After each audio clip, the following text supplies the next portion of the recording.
today I'm going to be teaching you how to solder. We've got a soldering iron in the stand and the sponge has been wet. Okay, so the first thing I'm going to do is to wipe the tip of the sponge, the tip of the soldering iron on the sponge. That's to remove any dirt or solder that was left over from the last session. And then, oh sorry, I'll put this back on here. And then we're going to do something called tinning up. And tinning up is where you're going to put a small piece of solder onto the tip of the soldering iron. And that's to give you a better surface area while you're soldering it. But you don't need to do this every time you solder a component on, just the first time after it's heated up. Okay, so the first thing we're going to do is we're going to heat up the joint. So that's the part where the leg of the component and the copper track meet. So we're going to put the tip of the soldering iron onto that joint there, and we're going to heat it up. So that's for about 10 to 15 seconds, and it does feel like a bit long, but it means that if both bits are heated up, then the solder should flow between the component and the board, giving a good connection and allowing the electrons to flow through. Okay, so it's been heated up for a while now.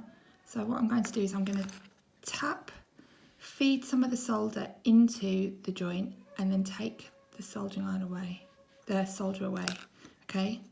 And then remove the solder. So we're going to have a little look at that. Oh, and there's not really, the solder didn't really stick to that. But what you can do if you're not satisfied with it is heat it up again and then take the soldering iron away. That's much better that time. Can you see? So it's just got a very small piece of solder that flows between the leg of the component and the board. So I'm going to do that one more time on the other leg of this other resistor. So heat that up for another 10 more seconds. What people tend to do is they feed the solder in and then take the soldering iron away to check to see whether it's soldered properly. And what happens is the solder sticks to it. So remember to take the solder away first. Just push that into the joint. Take your soldering iron away. Inspect your joint. Okay, it looks quite good. The solder's going up the leg of the joint and it's still stuck to the circuit board. Okay, I'm happy with that.